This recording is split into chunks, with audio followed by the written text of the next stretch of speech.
Well, Razorback fans, let's play a what-if game. What if the Razorbacks are able to return all the key pieces from last year's basketball team to this next year's basketball team?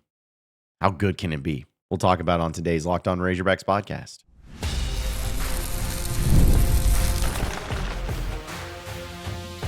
You are Locked On Razorbacks, your daily podcast on the Arkansas Razorbacks. Part of the Locked On Podcast Network, your team every day.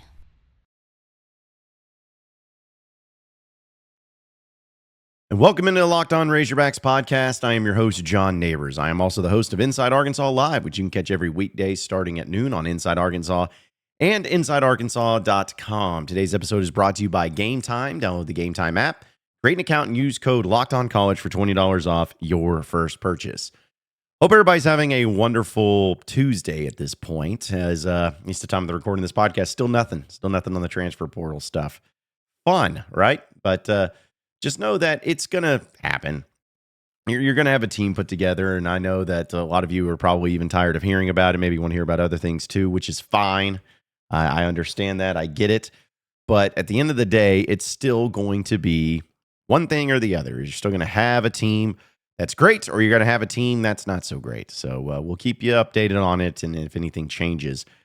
But you know, I started thinking about the roster itself and started thinking about the possibilities of what could happen if Arkansas was able to, put together a roster that's even better than this past season, because the national championship game happened last night, which we'll talk a little bit about, as well as something that happened a year ago. But, I was thinking about just the roster and how I'm going to react to it. I think last year, rightfully so, I reacted in a very positive way. I felt like the amount of players that they got out of the transfer portal, the high school players that they had that were McDonald's All-Americans, the players that they were able to get from Kentucky, all those pieces put together, I was like, man, this is a team that could honestly, truly win, 25 games, 30 games, play for a Final Four. Now, I know at times this year that seemed like such a ridiculous notion, but they were a lot closer than they were further away when it was all said and done. You made the Sweet 16. Obviously, you wanted to get further. We were in a position to get further, but it didn't happen. But still, when the talent level all came together, there was so much buzz and excitement from it that it was really hard not to get too pumped up and excited about it. But a lot of that had to do with just the fact that it was all different. It was all new. Because the last year of Muss, you had really nothing but chaos, a lot of high expectations that fell short. There was just drama going on. There was tension. Everything seemed out of sorts. And whenever you're having a season like that and you have a new coach come in, you want it all just brand new. You want to just blow it up and make it brand new, because the last year and the remnants of it all, you don't want any part of. You want to move on from it. And so a lot of that, I think, and I'll definitely own up to this, that came into effect, and that came into a little bit of what I had already been saying about it, about the way that this roster was being treated and being approached and everything. I just felt like it was new, it was shiny, and it was going to be better no matter what. Well, then the season happened, and again, it wasn't like it was an awful season by any stretch. There were some frustrations there, but it was all just new. And there's no doubt that it took a while for this team to gel and to come together. Well, this upcoming season, you're in a very unique spot because of the modern college basketball in the era. Yes, it's going to be completely different. You're going to have new players each and every year, key contributors even each and every year. It's just part of it. But this year, you have a very unique opportunity to bring back not just one or two, but many players, key contributing players to your team next year in order to build upon what you accomplished this past season. So we know the obvious ones like Karter Knox, Trevon Brazile, DJ Wagner. Now, those are the ones that have been talked about a lot. But even if you throw into the mix an Adu Thero, a player like that, Billy Richmond, a player like that, You're talking about 5 players right there that not only played on this past year's team, but were major contributors, 4 of which, I guess, technically were starters, with Billy Richmond also getting some run as a starter. And you were just really cooking there at the end of the season with some of these guys. Not to say that every game was perfect, but each and every one of those players had big, big time games. Games to which you don't win without their contributions, without their abilities in those games. But you put it together, you made it work, and that was all she wrote. And so, knowing that you have 2 McDonald's All-Americans already coming in, plus 1 really highly regarded high school player, and Isaiah Seeley, adding in the overseas player that you're adding in too. If you were able to get all 5 of those players to come back, plus the 4 newcomers that are going to be freshmen there, you're talking about really only adding 3 to 4 transfers. Really at the most. Now, is that what you want? Do you want it to just be that, to where you keep all those players last year? Well, let's just look at it realistically. You're not going to keep all 5 of those guys. Like, I just don't see any way, shape, or form that all 5 of those players that you had from last year's team that could come back to this year are going to come back. I don't even know if Cal wants all 5 of them back. But you could do a lot worse, folks. You could do a lot worse than having those guys in. And then if you're just able to find a big man or 2 out of the transfer portal. Because who knows, maybe that's Cal's doing all along, is he's just focusing on getting big men. But you're talking about a really elite level type of squad that has a great mixture and balance of young, fresh, new blood, energized, shooting, offense, all of that. You have some established wing players. You have some size underneath and some athleticism underneath that can be really, really good, and ones that can be inside and outside, play on a 3-point shot and whatnot. I mean, you'd have all of that. And, even throw in a Nate Ament. I haven't even mentioned him, because there's still a chance that you get him to come to your school. Like, this could be such a thing that we overcomplicate it. And sorry, I'm trying to keep from sneezing. I'm dealing with congestion. But this could be something that maybe we try to overcomplicate a lot and try to look at it as like, all right, well, you got to get all these players. You got to get this player. You got this player. But just to think that there could be a situation where you return those 5 and add in some really elite level freshmen, and then just get that big men down low to be those bruising physical presences. How do you not get excited about that? I mean, the players coming back, to me, what I would love about it is knowing what you're getting. With last year, we had an idea of what we were getting. We had an idea of what it was going to look like, but we didn't get to see it until it actually became in practice. We could say, well, they did this at this school last year, but hey, that was different competition. That was a different coach, different blah, blah, blah. But I feel like it would be great to have and great to discuss and great to be able to build upon, knowing what you have with a Karter Knox. Like, we saw him this past year, and we're going to assume that they all get better, at least marginally. So we're going to see a better version of a Karter Knox. We're going to see a better version of a Trevon Brazile. We're going to see a better version of Billy Richmond, a better version of a Duthero, a better version of DJ Wagner. We're going to see all of those things. So if you have those guys to count on, the pressure's not on the true freshmen to walk right in and to become these elite level players that carry the team. The pressure's not on a transfer player to where they were at one school with a completely new roster around them, and they have to walk into a brand new team, and then they're getting looked at as the go-to people. There's no pressures on that anymore. It's more about, hey, this is the core group. These are the 5 guys that we got. We know what we expect out of each other. We've worked well together. We've played well together. Y'all come in and compliment us, and let's build this. That's something that could be next level exciting.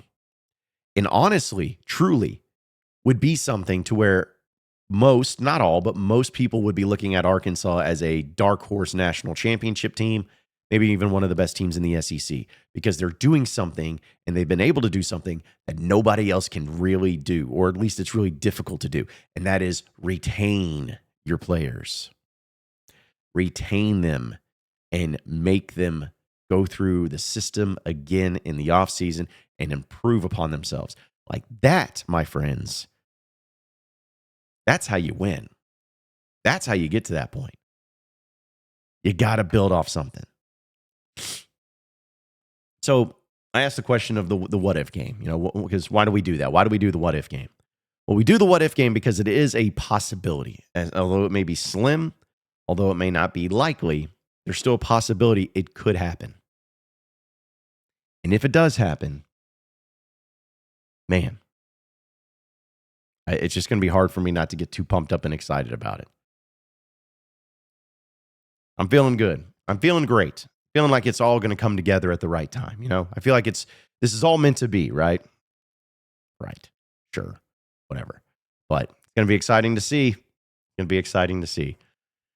We're going to talk about a memorable night that happened a year ago. We'll do that on the other side of the break. So stay with us here on the Locked On Razorbacks podcast.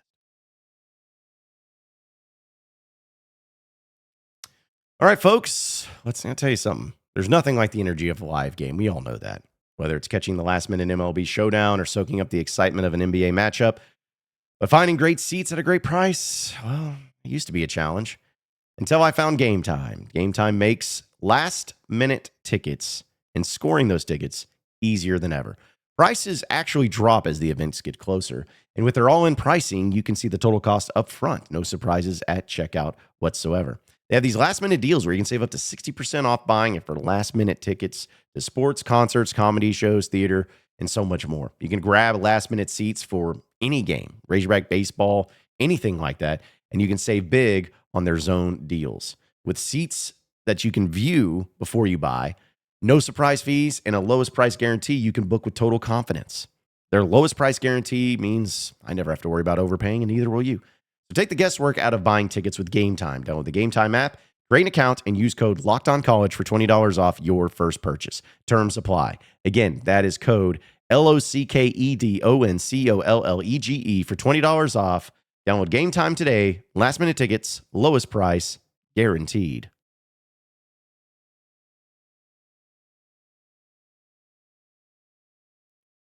All right, so moving on into the next segment of the Locked On Razorbacks podcast. Yeah, again, folks, I'm dealing with congestion. I'm almost on the end of it, so hopefully y'all are bearing with me on that. But something that happened a year ago. It was actually a year ago yesterday, so I guess I want to say it's the exact anniversary. But there was too much going on yesterday to talk about that I didn't want to bring it up until today. But a year ago from yesterday, the reports started coming out about John Calipari being the next head coach of Arkansas.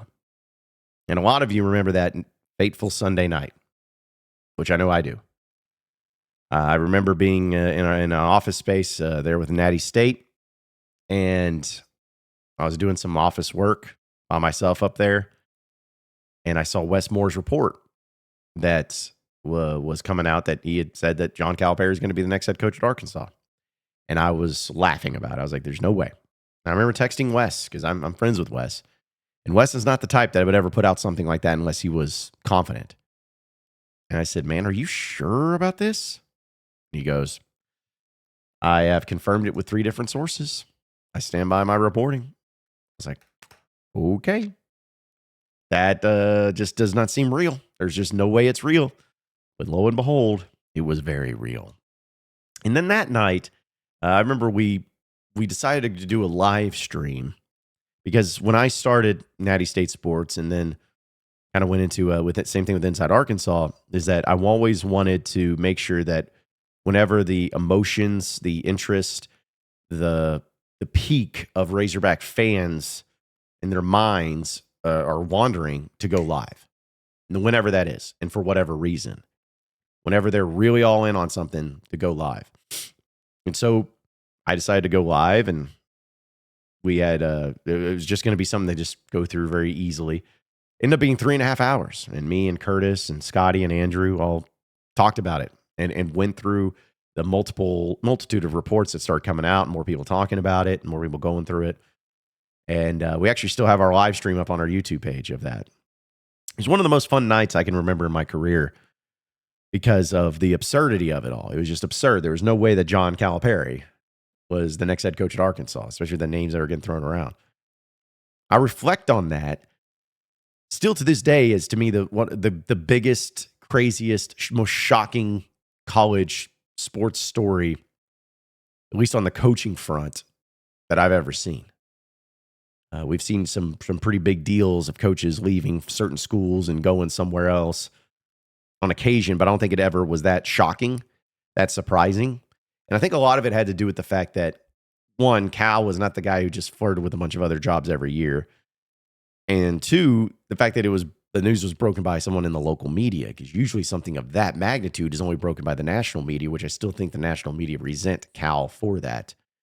But I just still couldn't believe it. And I remember it took me forever to accept it. Not that I was unwilling to accept it.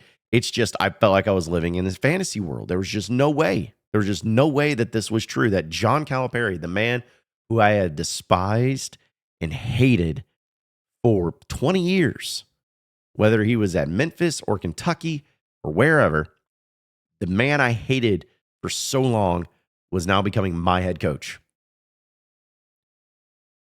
What do I do here? Well, just like many of you, it wasn't as difficult as maybe I thought it would be, because in sports and fans, we only hate individuals or hate players or whatever because they're not ours. And a lot of times it's out of jealousy because of success. And there's no doubt that a lot of the hatred that I and maybe some of you spewed towards John Calipari was because of the fact that he was really good. Guy won a lot of games. Didn't always like the way he won games, but hey, he won them. He was successful, and I hated it. Hated all the attention he got. But when he became my head coach, suddenly I was a lot more accepting of it all. Yeah, you know what? I always liked that John Calipari. He's a wonderful man. You know, I had to go and delete some tweets that I may have said. I may have had to go and delete some pictures of stuff I had in the student section and signs that I made and whatnot. But that few days of the build up, and then it was the national championship, which nobody was really talking about. It was about John Calipari. And then that Wednesday, that rainy Wednesday in Fayetteville, when he was officially announced and he was there, I remember being at Drake Field waiting on the flight to come in. And when I saw him get off the plane and walk in, I was just floored. Still. Could not believe it. Could not believe that this man was the head coach of Arkansas. And I loved Muss. You all know I love Muss, and a lot of you did. And I was worried there for a bit. I was worried that you were going to have to take a step back in the coaching realm, because that happens a lot of times in sports. You have a great coach that does a really great job, and then something happens, and then it takes forever to get back to where you need to be. You don't believe me? Just ask Arkansas how long it took him after the Nolan Richardson era to get back to any sort of prominence, to any sort of relevancy on the national landscape. It took about 20 some odd years. I was worried about that. But then Cal came in, and we've got to experience it after a year. Made it to the Sweet 16. I even said on that live stream that night, hey, the expectation is going to be, hey, you got to get that second weekend at minimum. Well, he did. He met the expectation. Want more than that, but he met it. But it's just one of those things that in Razorback fandom, and we'll move on from this, but in Razorback fandom, you always have those moments where you remember where you were at certain times. And almost all of those times that you remember where you were are always negative ones. You remember where you were when the pop-up foul ball happened. You remember where you were when you heard about Bobby Petrino's motorcycle accident and the stuff that came out from that. You remember where you were when the Sternover happened. You remember where you were when Nolan Richardson got fired. You just remember where you were when all these things that went down that was just such a negative thing. And this was the first time, at least I can remember in my life, that I remember where I was for some big news that happened in Razorback fandom. And for once, it was actually a great thing. What a time. Full year.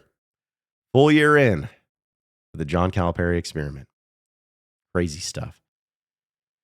We're going to talk a little more college basketball, but talk about the national championship game and why you should be hopeful after seeing that. Let's stay with us here on the Locked On Razorbacks podcast.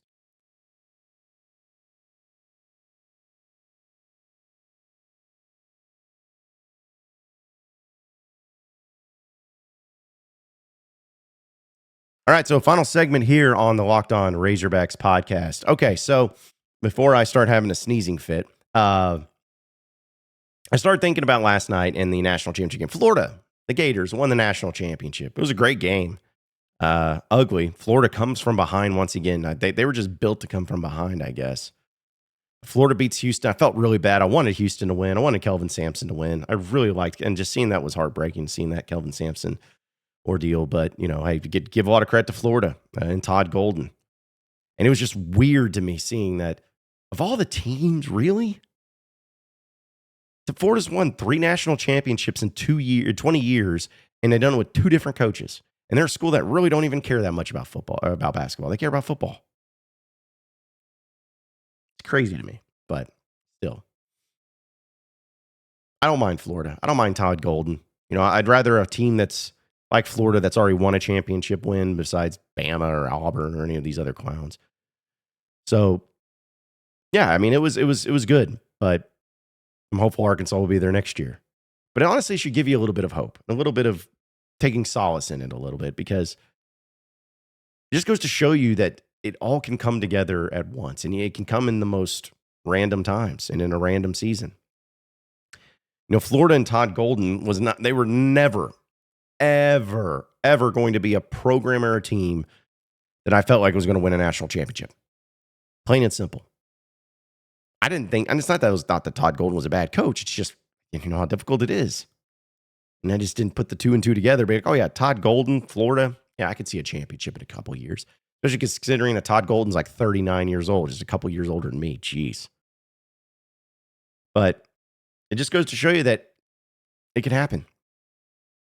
You know, Auburn, as unfortunate as they were, getting to the Final Four at least, but you know, this was like the greatest basketball team they've ever had.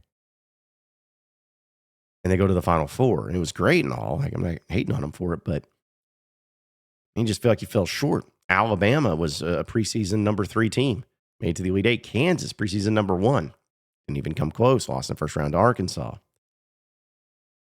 I mean, there was just, I think Gonzaga was even another team that was up there. The point is that the preseason going into a year, you never know. It could be bad. You could have a high expectation to be bad. It happens. It's Arkansas that's happened. But man, it can also be incredible. It can all come together at the right time with the right matchups and the right pathway, and you find a way to win it all. If you're a Razorback fan, you should look at that as a possibility, a chance, an opportunity. Say, hey, who's to say that next year can't be that year for Arkansas? Is it likely? No, it's not likely for anybody to have that year next year. But does Arkansas have the ability? Absolutely, they do. I can't wait for next season. I already wanted to start up. Does that make Arkansas a basketball school in my mind? Yes, it does, John. Yes, it does. Appreciate each and every one of you listening in and watching into the Locked On Razorbacks podcast. Be sure to like and subscribe to the podcast on iTunes or on Google Play. You can also get after me on Twitter at John Nabors Show for any questions, comments, concerns that you may have. We'll keep it going from there. Same podcast time, same podcast channel tomorrow afternoon. Have a great rest of your day, everybody. We'll see you then.